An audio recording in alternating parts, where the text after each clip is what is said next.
وجل: اعوذ باللہ من الشیطان الرجیم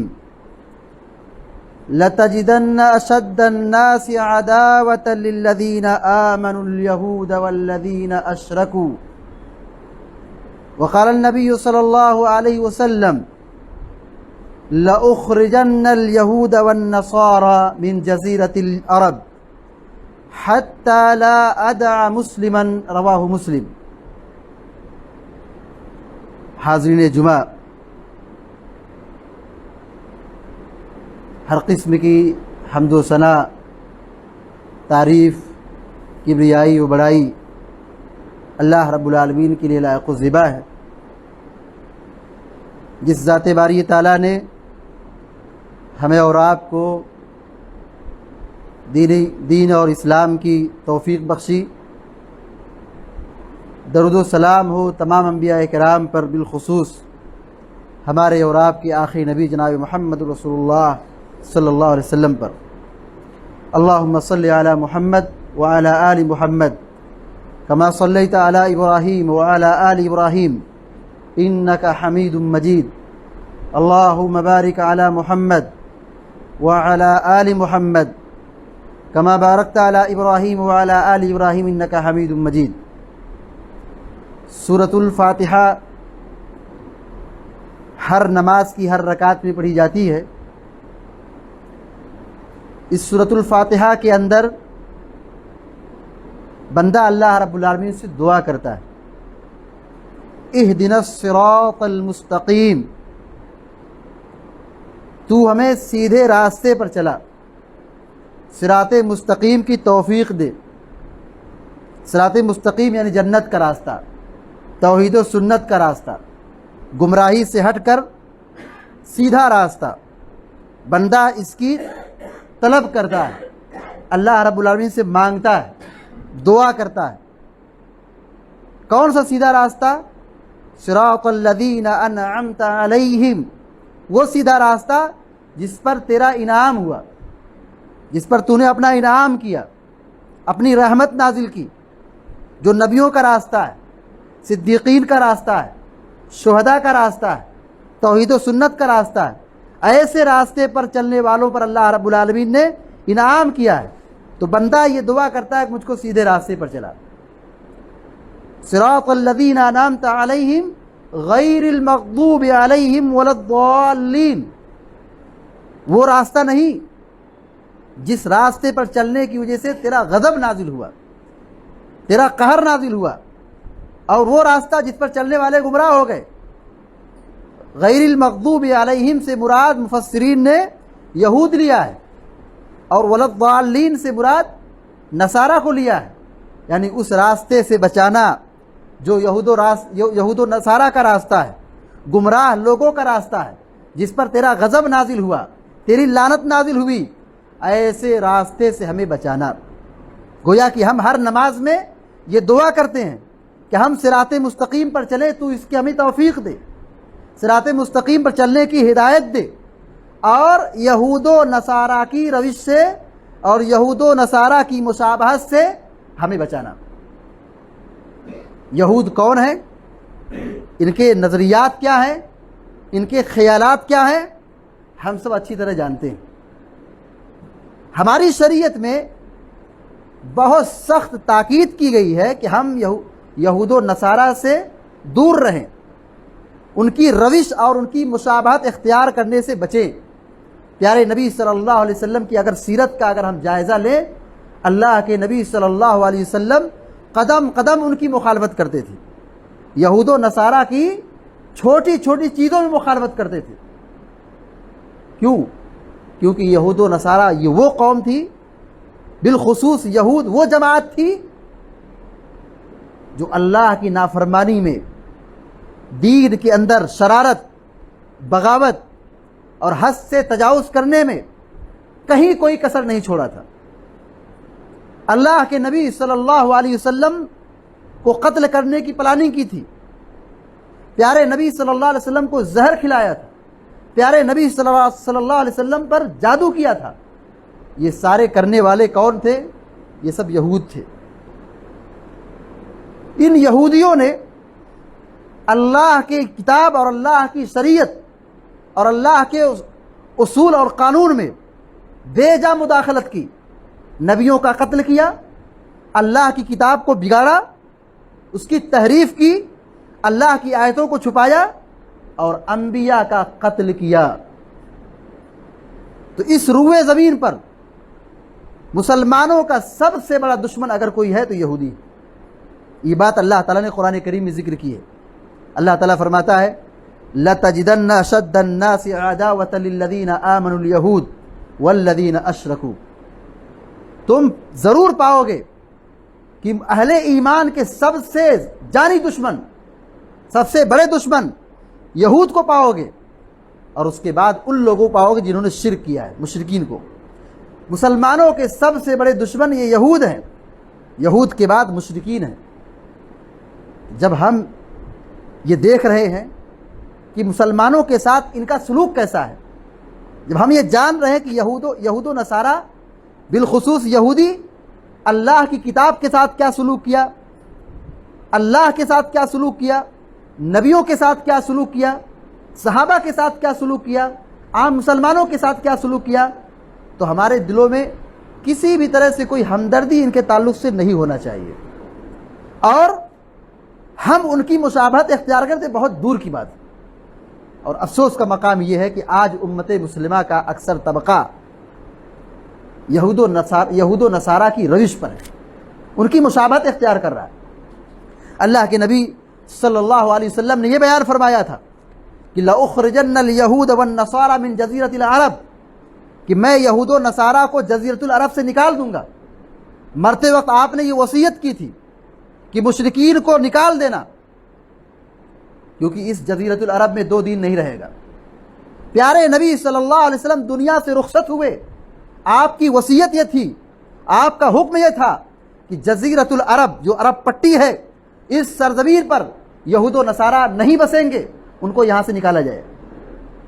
حتی لا ادا الا مسلمن، صرف یہاں مسلمان رہیں گے، کسی کو نہیں چھوڑوں گا، صرف مسلمان یہاں رہیں گے۔ یہ اللہ کے نبی علیہ السلام نے فرمایا تھا، اور آپ صلی اللہ علیہ وسلم نے یہ وصیت کی تھی کہ تم یہود و نصارہ کو نکال دینا، مشرکین کو بھگا دینا یہاں سے۔ اللہ رب العالمین قرآن کریم میں فرماتا ہے یا ایھا الذین آمنوا لا تتخذوا اليہود والنصارى اولیاء، اے مسلمانوں یہود و نصارہ کو تم دوست نہ بناؤ، ان کا سپورٹ نہ کرو، ان کی روش اختیار نہ کرو، ان کا ساتھ مت دو، ان کو دوست نہ بناؤ۔ یہ کون ہے؟ یہ اللہ کے دشمن ہے، ان پر اللہ کا غضب نازل ہوا ہے، اللہ کی لعنت برستی ہے ایسے لوگوں پر۔ تو ایسے لوگوں کی روش پر چلنا اور ان لوگوں کی مشابہت اختیار کرنا، یہ تو ایک مسلمان گوارہ نہیں کر سکتا ہے۔ اللہ کے نبی صلی اللہ علیہ وسلم فرماتے ہیں من تشبہ بقوم فہو منہم، جو کسی قوم کی مشابہت اختیار کرے وہ انہی میں سے۔ یہ بہت بڑی وعید ہے، یہ پھٹکار ہے کہ جو کسی قوم کی مشابہت اختیار کرتا ہے، ان کی روش پر چلتا ہے، ان کے طریقے کو اختیار کرتا ہے، ان کے کلچر کو چلتا ہے، دین اور شریعت اور سنت کو بالائے طاق رکھتا ہے، اللہ کے نبی علیہ السلام یہ وعید سنا رہے کہ وہ انہی میں سے۔ نبی کریم صلی اللہ علیہ وسلم نے 1400 سال پہلے فرمایا تھا، بخاری شریف کی روایت ہے لَتَتَّبِعُنَّ سَنَنَ مَنْ قَبْلَكُمْ شِبْرًا بِشِبْرٍ وَذِرَاعًا بِذِرَاعٍ حَتَّى لَوْ دَخَلُوا جُهْرَ ضَبٍّ لَدَخَلْتُمُوهُ قُلْنَا يَا رَسُولَ اللَّهِ الْيَهُودَ وَالنَّصَارَى قَالَ فَمَنْ۔ پیارے نبی علیہ السلام کہ تم ضرور اپنے سے پہلے لوگوں کے طریقے پر چلو گے، ان کی مشابہت اختیار کرو گے، ان کے کلچر کو اختیار کرو گے، ان کے طریقوں کو اختیار کرو گے۔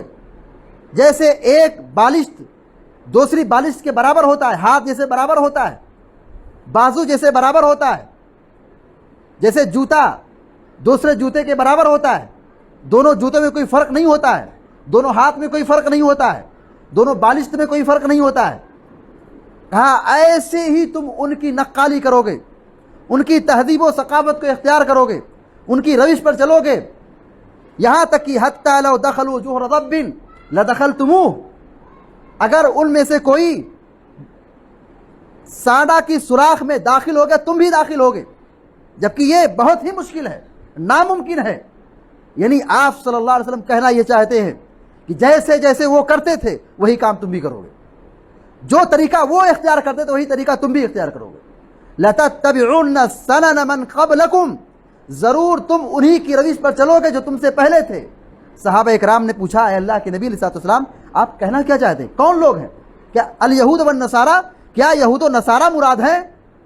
قال فمن، آپ نے کہا پھر کون، بتاؤ۔ یعنی تم یہود و نصارہ کی روش پر چلو گے اور جیسے وہ کرتے چلے آئے تم بھی وہی کرو گے۔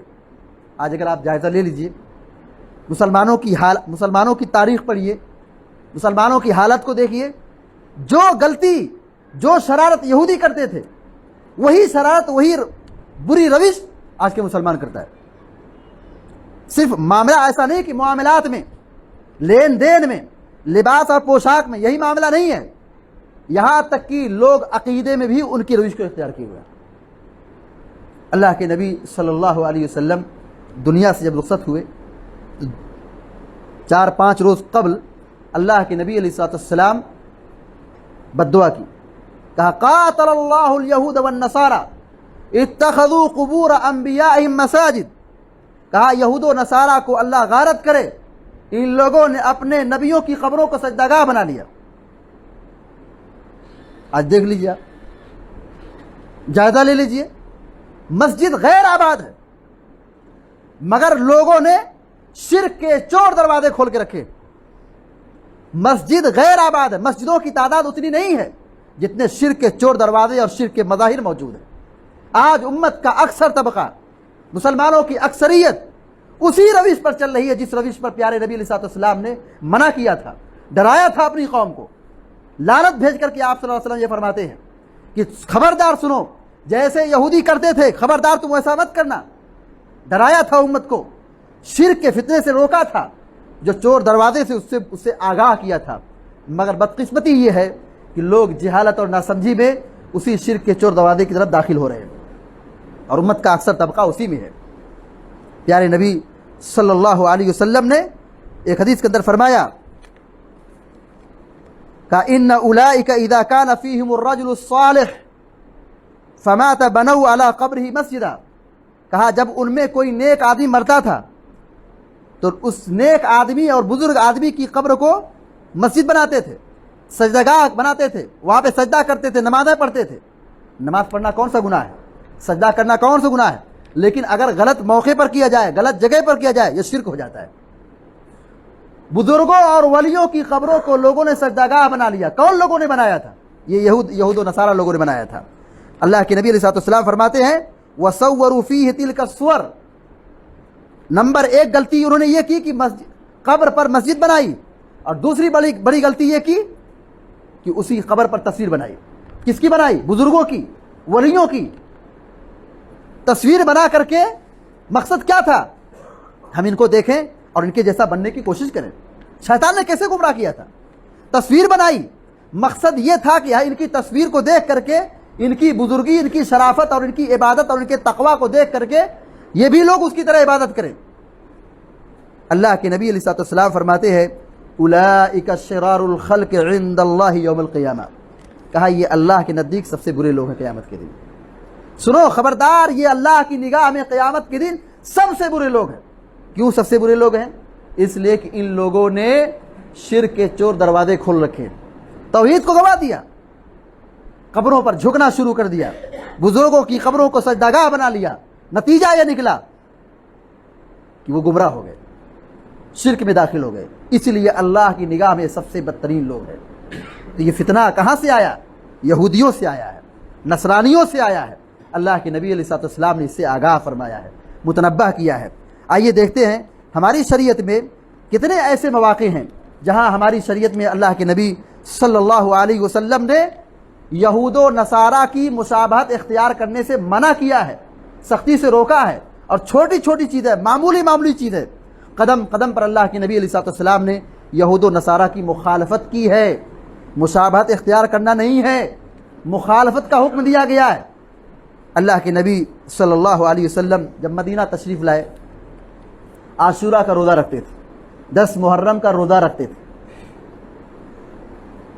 اللہ کے نبی صلی اللہ علیہ وسلم نے یہودیوں کو دیکھا کہ یہ لوگ بھی عاشورہ کا روزہ رکھتے ہیں، نبی کریم صلی اللہ علیہ وسلم نے ان کی مخالفت کا حکم دیا اور کہا یہود کی مخالفت کرو اور 9 محرم کا بھی روزہ رکھو، 10 کا تو رکھنا ہی ہے، ان کی مخالفت میں 9 محرم کا بھی روزہ رکھو۔ پیارے نبی علیہ الصلوۃ والسلام نے تعلیم دی ہے، کہا یہود کی مخالفت کرو روزہ رکھنے میں، یہود عاشورہ کا روزہ رکھتے ہیں، تم بھی عاشورہ کا روزہ رکھو، لیکن عاشورہ یعنی 10 محرم کے روزے کے ساتھ ساتھ 9 محرم کا بھی روزہ رکھو، مخالفت کا حکم ہے۔ یہود بھی روزہ رکھتے ہیں، ہم کو بھی روزہ رکھنے کا حکم دیا گیا ہے۔ اللہ کے نبی علیہ الصلوۃ والسلام کہتے ہیں سحری کرو، کیونکہ یہودی سحری نہیں کرتے۔ پیارے نبی علیہ الصلوۃ والسلام فرماتے ہیں افطار میں جلدی کرو، افطار یہودی بھی کرتے ہیں لیکن تاخیر سے کرتے ہیں، ان کی مخالفت کرو۔ لا يزال الدين ظاهرا ما اجل الناس الفطر لان اليهود والنصارى يؤخرون، کہا دین ہمیشہ غلبے میں ہوگا، بلندی میں ہوگا، ترقی میں ہوگا، بلندی میں ہوگا، کب تک؟ جب تک لوگ افطار کرنے میں جلدی کریں گے، کیونکہ یہود و نصارہ افطار کرنے میں تاخیر کرتے ہیں۔ سورج ڈوب گیا، غروب آفتاب بالکل کلیئر ہے، روزہ افطار کرو، کھاؤ پیو شروع کرو، افطاری شروع کرو، کیونکہ یہود و نصارہ تاخیر کرتے ہیں، تاخیر کرتے ہیں، تاخیر کرتے ہیں، یہاں تک کہ اندھیرا چھا جاتا ہے، ستارے نکل آتے ہیں۔ ہماری شریعت میں حکم دیا گیا کہ افطار میں جلدی کرو، جلدی کرو، کیوں؟ ان کی مخالفت کرنا ہے۔ اللہ کے نبی صلی اللہ علیہ وسلم نے یہ تعلیم دی ہے یہود و نصارہ کی مخالفت کرو، یہاں تک کہ سلام کرنے میں مخالفت کرو۔ دیکھیے اللہ کے نبی علیہ الصلوۃ والسلام فرماتے ہیں فَإِنَّ تَسْلِيمَ الْيَهُودَ الْإِشَارَةَ بِالْكَفِّ بِالْأَصَابِعِ، کہا یہودیوں کا سلام انگلیوں سے اشارہ کرنا ہے، انگلیوں سے اشارہ کرنا، یہ ان کا سلام ہے۔ وَتَسْلِيمُ النَّصَارَى بِالْكَفِّ، اور نصارہ کا سلام کرنا ہتھیلیوں سے، یہ ہتھیلی سے سلام کرتے ہیں۔ تم ان کی مخالفت کرو، یعنی یہود و نصارہ جیسے سلام کرتے ہیں ہاتھ سے اشارہ مت کرو، ہتھیلی سے اشارہ مت کرو، زبان سے سلام کرو۔ ہاں اگر کوئی بہت دور ہے ہم تو وہاں اشارہ کر سکتے ہیں، کوئی گاڑی سے جا رہا ہے تو ہم اشارہ کر سکتے ہیں، لیکن سلام کا معمول یعنی ہاتھ کے اشارے سے سلام کرنا یہ سنت نہیں ہے۔ یہود و نصارہ کی مخالفت کا حکم دیا گیا ہے، ہاتھ سے اشارے سے سلام مت کرو، زبان سے کلمات ادا کرو، اور مزید یہ کہ اشارے سے بچو۔ ہاں اگر کوئی مجبوری آ جائے تو وہاں اشارہ کر سکتے ہو، لیکن مخالفت یہ اصل ہے، یہ بنیاد ہے۔ اللہ کے نبی صلی اللہ علیہ وسلم نے مسجدوں کو خوب سجانے سے منع فرمایا ہے۔ کیوں منع فرمایا؟ کہا یہود کی مخالفت کرو، کہا تم سے پہلے یہودی مسجدوں کو، عبادت خانوں کو خوب سجاتے تھے، تم ان کی مخالفت کرو، مسجد کو سادگی مسجد کو سادہ بناؤ، مسجد میں سادگی ہونی چاہیے، خوب اس کو بیل بوٹے سے نقش و نگار سے خوب سجاؤ، خوب سجاؤ، یہ طریقہ پسند نہیں کیا گیا ہے۔ اللہ کے نبی علیہ الصلوۃ والسلام نے کہا یہ طریقہ یہود کا تھا، لہذا یہود کی مخالفت کرو اور مسجد کے اندر سادگی لاؤ۔ اسی طریقے سے اللہ کے نبی علیہ الصلوۃ والسلام نے مخالفت کی یہودیوں کی، جب عورت مخصوص ایام میں ہو، یہودی عورت کو بالکل الگ تھلگ کر دیتے تھے، بستر الگ، کھانا الگ، رہنا سہنا الگ، بالکل الگ تھلگ کر دیتے تھے۔ پیارے نبی علیہ الصلوۃ والسلام نے یہاں تک کہا ان کی مخالفت کرو، اور حائضہ عورت سے ہم بستری کے سوا سب کچھ جائز ہے، ہم بستری کے علاوہ سب چیز جائز ہے، ان کے ساتھ بیٹھو، اٹھو، کھاؤ، سو، لیٹو، فائدہ اٹھاؤ، صرف ہم بستری منع ہے۔ یہود و نصارہ کی آپ نے اتنی مخالفت کی ہے، کہا یہود حائضہ عورت سے بالکل الگ تھلگ ہو جاتے ہیں، کھانا پینا، سونا، اٹھنا بیٹھنا بالکل الگ تھلگ، گویا کہ وہ عورتوں کو نحوست سمجھتے ہیں۔ تم ان کی مخالفت کرو، مخالفت کس میں؟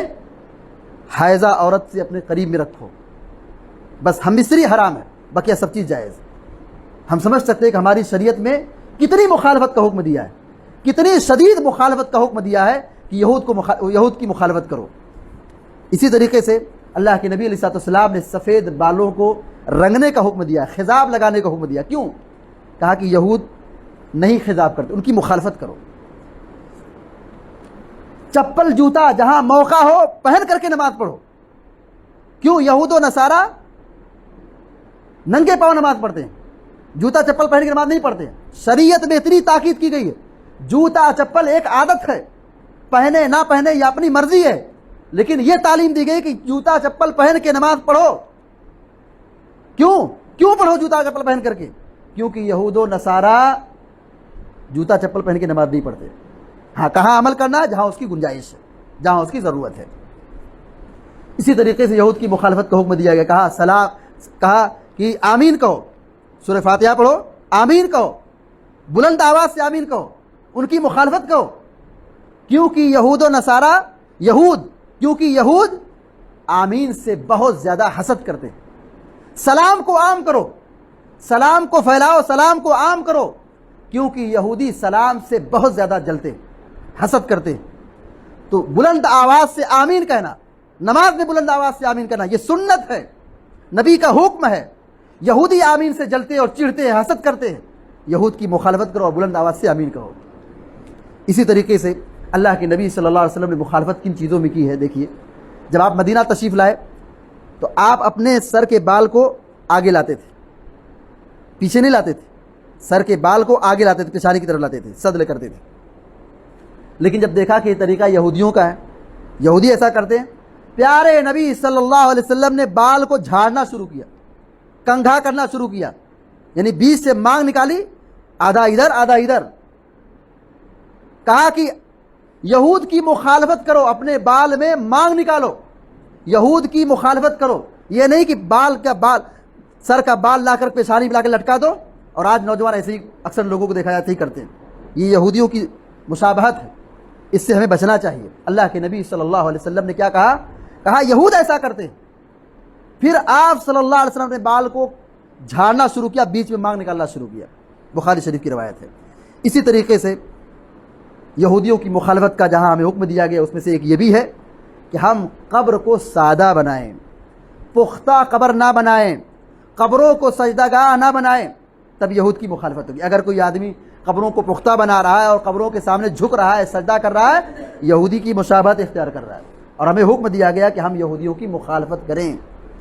اسی طریقے سے ہماری شریعت میں یہ کہا گیا کہ داڑھی بڑھاؤ اور مونچھ کو پست کرو، کیونکہ یہودی غلط کا الٹا کرتے ہیں، مونچھ کو بڑھاتے ہیں. مشرکین کی مخالفت کرو، وہ داڑھی چھیلتے داڑھی کاٹتے ہیں، ان کی مخالفت کرو، داڑھی کو بڑھاؤ اور مونچھ کو پست رکھو. یہ کچھ ایسی تعلیمات آپ غور کیجئے، چھوٹی چھوٹی چیزیں. یہاں پر اللہ کے نبی صلی اللہ علیہ وسلم قدم قدم پر یہودیوں کی مخالفت کر رہے ہیں. لہذا ہماری اور آپ کی ذمہ داری بنتی ہے کہ ہم یہودیوں کی حقیقت کو سمجھیں کہ یہ ہے کون، ان کی سوچ کیا ہے، ان کا نظریہ کیا ہے، اور اللہ کی نگاہ، اللہ کے رسول صلی اللہ علیہ وسلم کی نگاہ میں ان لوگوں کی کیا حیثیت تھی، اور نبی نے ان کے ساتھ کیسا سلوک کیا تھا، ان کی کتنی مخالفت کی تھی. اگر ہم نبی کی سیرت پڑھتے ہیں اور سنت کو جانتے ہیں تو یقین مانیے ہمارے دلوں میں یہودیوں کے تعلق سے ایسی مشابہت کا کوئی ذرہ برابر بھی وہم و گمان نہیں ہوگا. ہم مشابہت سے بچیں گے، ان کی مخالفت کریں گے. یہی سنت رسول ہے، یہی سیرت رسول کا پیغام ہے. لہذا ہم سب کو چاہیے کہ ہم شریعت کے مطابق، سنت کے مطابق زندگی گزاریں اور یہودیوں کی خوب مخالفت کریں. جتنی ہم مخالفت یہودیوں کی کریں گے، جیسا کہ شریعت بتایا گیا ہے، اتنا ہی ہم اللہ کے قریبی ہوں گے. اور جس قدر ہم یہودیوں سے ملیں گے اور یہودیوں کی مشابہت اختیار کریں گے، اتنا ہی صراط مستقیم سے اور جنت کے راستے دور ہو جائیں گے. کیونکہ یہودی وہ قوم ہے جن کے بارے میں اللہ رب العالمین نے یہ فرمایا تھا، ضربت علیہم الذلۃ والمسکنہ، کہا یہ وہ قوم ہے جس پر اللہ کا غضب نازل ہوا ہے، ان پر ذلت و رسوائی مار دی گئی ہے، اور ان کے اوپر اللہ کی لعنت برستی ہے. اور اللہ تبارک و تعالی نے یہودی کی ایک جماعت کو بندر تک بنا دیا ہے. بہت حساس معاملہ ہے. اللہ تعالیٰ سے ہم دعا کرتے ہیں کہ اللہ تعالیٰ ہم سب کو، آپ سب کو یہودیوں کی مشابہت سے بچائے، اور ہم سب کو یہودیوں کی مخالفت کرنے کی توفیق عطا فرمائے، اور ہم سب کو یہودیوں کے شر سے بچائے، اور فلسطین کے مسلمانوں کی مدد فرمائے، مسجد اقصیٰ کی حفاظت فرمائے، اور جب تک ہم کو دنیا میں زندہ رکھے، ایمان پر اور توحید پر اور پیارے نبی صلی اللہ علیہ وسلم کی سنت پر ہم سب کو قائم دائم رکھے، اور ہم سب کو شرک اور بدعات سے بچائے، خرافات سے بچائے. جو ہم مریض ہیں اللہ تعالیٰ، ہمیں سے مریض ہیں اللہ تعالیٰ انہیں شفائے کاملہ عطا فرمائے. جو پریشان اللہ تعالیٰ ان کی پریشانی کو دور فرمائے، اور ہم سب کو اپنے فضل و کرم سے اپنی رحمت میں شامل فرمائے، اور ہم سب کو ہر قسم کے شر سے، فساد سے ہم حفاظت فرمائے. آمین یا رب العالمین. اقول قولی ھذا واستغفر اللہ لی ولکم ولسائر المسلمین فاستغفروہ انہ الغفور الرحیم. وصلی اللہ علی نبینا محمد وسلم تسلیما.